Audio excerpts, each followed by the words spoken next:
सच्चाई का सबसे बड़ा दुश्मन अक्सर झूठ नहीं होता, जानबूझकर गढ़ा हुआ और बेईमान, बल्कि मिथक होता है, लगातार प्रेरक और अवास्तविक। जॉन एफ कैनेडी का ये कथन हमें याद दिलाता है कि विज्ञान कैसे स्थापित विचारों को चुनौती देकर सच्चाई के करीब पहुंचता है।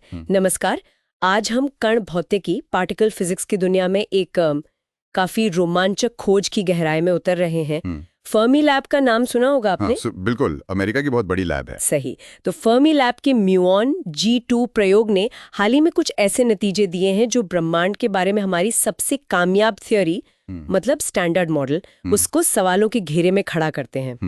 ये वाकई बड़ी खबर है। हाँ, और ये विषय यूपीएससी की तैयारी करने वालों के लिए विज्ञान और प्रौद्योगिकी के लिहाज से तो अहम है ही, साथ ही उन सभी के लिए रोचक है जो ये जानना चाहते हैं कि ये यूनिवर्स कैसे काम करता है। बिल्कुल, ये फंडामेंटल साइंस की बात है। तो क्या है ये म्यूऑन G2 प्रयोग और क्यों इसके नतीजे इतने सनसनीखेज माने जा रहे हैं? चलिए इसे समझने की कोशिश करते हैं। सबसे पहले ये म्यूऑन ये आखिर है क्या और ये प्रयोग क्या करता है?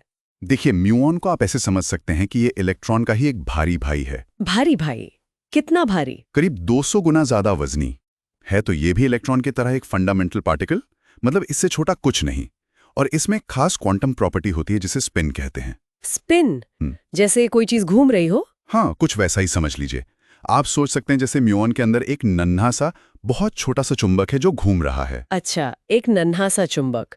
तो फर्मी लैब के वैज्ञानिक इन नन्हे चुंबकों के साथ क्या कर रहे थे? वो इन म्यूऑन कणों को एक बहुत ही शक्तिशाली, मतलब बहुत स्ट्रॉन्ग मैग्नेटिक फील्ड में दौड़ा रहे थे। फर्मी लैब में एक बहुत बड़ी रिंग है, एक स्टोरेज रिंग कहते हैं उसे, उसके अंदर। तो जब म्यूऑन का वो अंदरूनी नन्हा चुंबक इस बाहरी मैग्नेटिक फील्ड में आता है तो वो एक तरह से डगमगाने लगता है, जैसे लट्टू घूमते हुए अपनी धुरी पर हिलता है ना। हाँ, समझ गई। प्रेसेशन कहते हैं शायद इसे। बिल्कुल, प्रेसेशन। और ये कितनी तेजी से डगमगाएगा, ये म्यूऑन के एक खास गुण पर निर्भर करता है, जिसे हम कहते हैं G फैक्टर। ये एक नंबर है जो उसके चुंबकीय गुण को बताता है। अच्छा, तो ये डगमगाहट या प्रेसेशन की रफ्तार मापी जा रही थी और आपने G फैक्टर कहा, लेकिन प्रयोग का नाम तो G2 है। इसमें ये -2 क्यों जुड़ा है? हाँ, ये अच्छा सवाल है। देखिए, अगर हम बहुत ही सरल भौतिकी के नियमों को देखें तो म्यूऑन का G फैक्टर ठीक 2 होना चाहिए था, एकदम 2। ओके। लेकिन क्वांटम फिजिक्स की दुनिया थोड़ी अजीब है। वहां जिसे हम खाली स्पेस या वैक्यूम कहते हैं, वो असल में खाली नहीं होता। उसमें लगातार वर्चुअल पार्टिकल्स, मतलब आभासी कण बनते और बिगड़ते रहते हैं। वर्चुअल पार्टिकल्स मतलब वो असल में नहीं होते? वो बहुत कम समय के लिए अस्तित्व में आते हैं और फिर गायब हो जाते हैं, लेकिन वो म्यूऑन के आसपास के माहौल को, उसके मैग्नेटिक फील्ड को प्रभावित करते हैं। और इसी वजह से म्यूऑन का G फैक्टर ठीक 2 ना होकर 2 से थोड़ा सा अलग हो जाता है। अच्छा, तो प्रयोग इसी छोटे से अंतर को माप रहा है जो 2 से डिविएशन है? एग्जैक्टली। प्रयोग इसी छोटे से अंतर यानी G-2 को माप रहा है, और वो भी बेहद सटीकता के साथ। कितनी सटीकता आप कह रहे हैं? अविश्वसनीय सटीकता।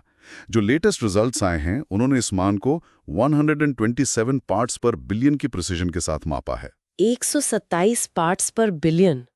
ये कितना सटीक हुआ, कोई अंदाजा दे सकते हैं? अंदाजा ऐसे लगाइए कि ये दिल्ली से मुंबई तक की दूरी को शायद एक बाल की मोटाई से भी कम की गलती के साथ मापने जैसा है। बाप रे, इतनी ज्यादा प्रिसिजन! फर्मी लैब की रिजिना रमिका ने भी शायद कहा था कि ये स्टैंडर्ड मॉडल का बहुत संवेदनशील परीक्षण है। बिल्कुल, और इतनी सटीकता चाहिए भी थी।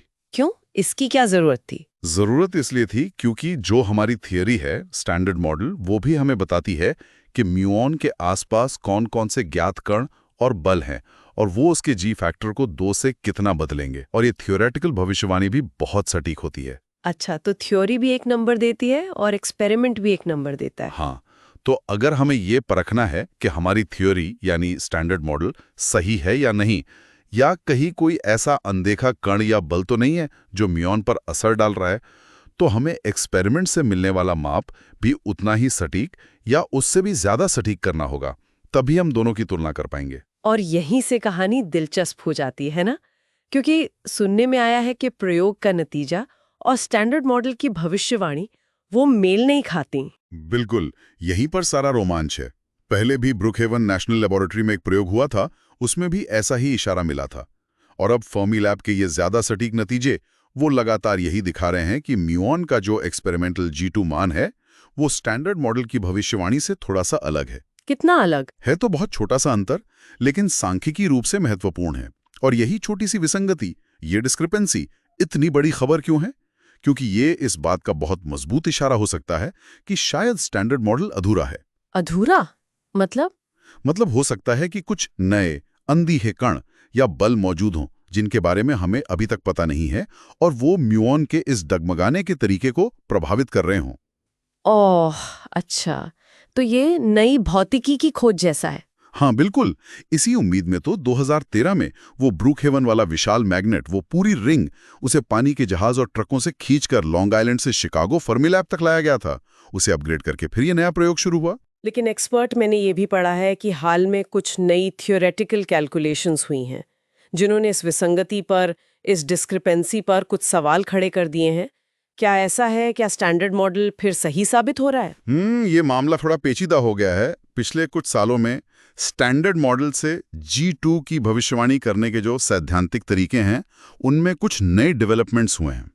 खासतौर पर एक तरीका है जिसे लैटिस QCD कहते हैं। Lattice QCD? हाँ, उस तरीके से की गई कुछ हालिया गणनाएं वो अब एक्सपेरिमेंट्स के नतीजों के ज्यादा करीब आ रही हैं, पहले वाली गणनाओं से ज्यादा करीब। तो इसका मतलब गड़बड़ थ्योरी में थी, एक्सपेरिमेंट में नहीं। ऐसा कहना भी जल्दबाजी होगी।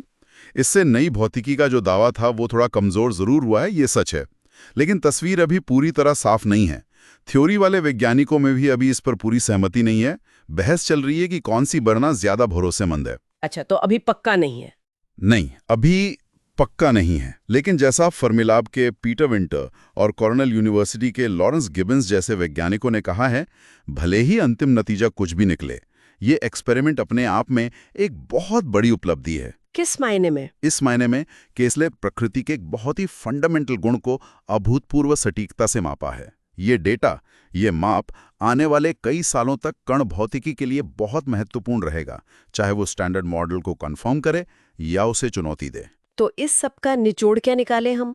एक तरफ ये बेहद सटीक एक्सपेरिमेंट है जो एक अंतर दिखा रहा है, दूसरी तरफ थ्योरी है जिसमें अभी भी कुछ अनिश्चितता है। निचोड़ ये है कि हम विज्ञान की बिल्कुल फ्रंटियर पर खड़े हैं, उसकी सीमाओं पर। ये प्रयोग स्टैंडर्ड मॉडल की अब तक की सबसे कठिन परीक्षाओं में से एक है। हो सकता है ये हमें सीधे सीधे नई भौतिकी का सबूत ना दे पाए, कम से कम अभी नहीं, लेकिन इसने भविष्य के शोध के लिए और हमारी थ्योरी को और बेहतर बनाने के लिए एक मजबूत नींव रखी है। ये दिखाता है कि कैसे वैज्ञानिक लगातार अपनी तकनीकों को बेहतर बनाकर, ज्यादा सटीक माप लेकर ब्रह्मांड के मूलभूत नियमों को समझने की कोशिश कर रहे हैं। बिल्कुल। और स्टैंडर्ड मॉडल कितना कामयाब रहा है, ये भी तो देखना होगा। दशकों से ये लगभग हर टेस्ट में खरा उतरा है। सही कहा। और ये हमें सोचने पर मजबूर करता है, क्या म्यूऑन का ये जो अनोखा बर्ताव है, ये वाकई हमें स्टैंडर्ड मॉडल से परे एक नई, ज्यादा गहरी सच्चाई की झलक दिखा रहा है, या ये थ्योरी की ही कोई बारीकी है जिसे हम अभी पूरी तरह समझ नहीं पाए हैं? इसका जवाब तो शायद भविष्य के प्रयोग और थ्योरी में और विकास ही देंगे।